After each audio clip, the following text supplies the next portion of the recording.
प्रदेश अध्यक्ष आजाद समाज पार्टी राम लखन मीणा जी, प्रदेश प्रभारी भीम आर्मी भाई अनिल धेनवाल जी, भाई धर्मेंद्र जी, भाई प्रदेश प्रभारी आजाद समाज पार्टी सतपाल चौधरी जी, प्रदेश सह प्रभारी और इस क्षेत्र के आपके जाने माने नेता भाई जगदीश जी, हमारे बहुत ही जिम्मेदार और कर्मठ साथी हर्षोलिया जी, बैरवा जी,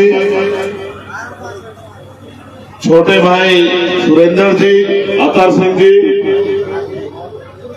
सुमित अम्बेर जी और यहाँ की जिला कमेटी, विधानसभा कमेटी और एक एक क्रांतिकारी भाई को मैं जय भीम नमो बुद्धाय करता हूँ।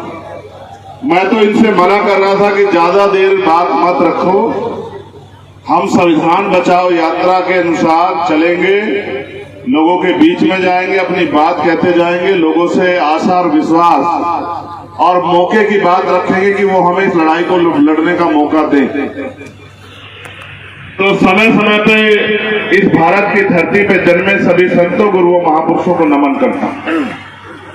और क्योंकि मुझे कम समय में अपनी बात कहनी है, मैं नहीं समझता कि बहुत लंबा भाषण दिया जाए।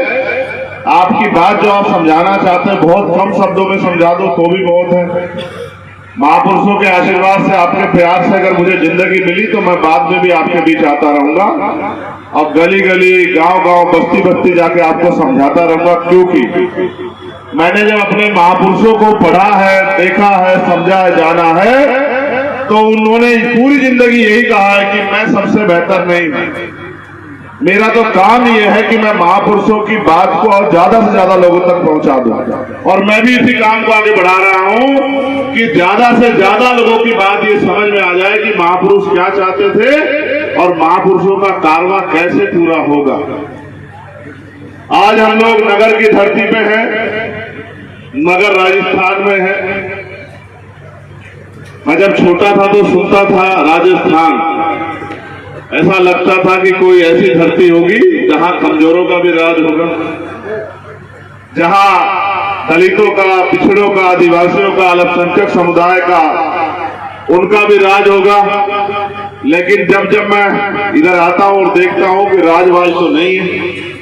उनके हिस्से में यहां भी हुई है, जो मध्य प्रदेश में है, जो उत्तर प्रदेश में है, जो बिहार में है, बंगाल में है, जो दिल्ली में है और देश के हर उस जगह है जहां वो रहते हैं। और वो है ये कि उनके चेहरे पे बेबसी है, लाचारी है, उनके क्षेत्रों में तमाम तरह की समस्याएं हैं और ये तब तक रहेंगी जब तक उनके हाथ में राज नहीं आ जाता। राज कैसा, ये भी मैं बताऊंगा। दो बातें एक जगदीश जी ने कही, एक हमारे संचालक साथी ने आपको समझाने के लिए कही। जब जगदीश जी अपनी बात बता रहे थे भैंस वाली, तो उन्होंने आपको समझाया, और अभी जब हमारे साथी अपनी बात बता रहे थे वजीर वाली, तो उन्होंने समझाया। और मैं ये समझता हूं कि जनता नेता से ज्यादा समझदार होती है। और मैंने सरपंच के चुनाव देखे, सारे सरपंच को गांव के लोग ये कहते हैं कि आप ही के साथ हैं, आप ही के साथ हैं, आप ही के साथ हैं। और जब चुनाव का रिजल्ट आता है तो पता लगा कि वो आप थे ही नहीं कोई। वो जिसके साथ थे शुरू से उसके साथ ही थे और जिसके खिलाफ थे उसके खिलाफ ही थे। चाहे किसी ने, अगर कोई आज का ट्रेंड बन गया है, कोई मुर्गा लेके आता है, कोई और कुछ लेके आता है, कोई शराब लेके आता है, कोई कपड़े लेके आता है, कोई पैसे लेके आता है और ये कहता है कि ये रख लो।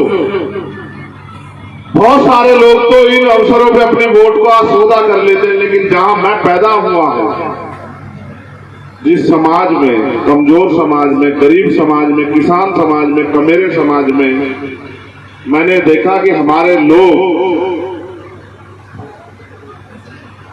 वो अपनी वोट का सौदा नहीं करते। वो स्वाभिमान सम्मान पे वोट देते हैं, वो इज्जत के लिए वोट देते हैं, वो हक अधिकारों के लिए वोट देते हैं। मैं उनको इस बात को मानता हूं, चाहे उनके घर में रोटी हो या ना हो, लेकिन वो अपनी वोट को जो बाबा साहब अम्बेडकर ने 4 बच्चों कुर्बानी से दी, उसको वो किसी को ऐसे सौंपते नहीं। आपने हमेशा जिम्मेदारी मान के, चाहे राजस्थान कहीं भी चला हो, आपने जिम्मेदारी मान के अपने दल को वोट देके ताकत दी। वो अलग बात है कि आप ठगे गए। मैं उस ठगी पे कुछ नहीं कहना चाहता, मैं बस ये कहना चाहता हूं आपको। मैं कहानी किससे बहुत सुनाता हूं, आज कहानी किससे ज्यादा नहीं सुनाऊंगा।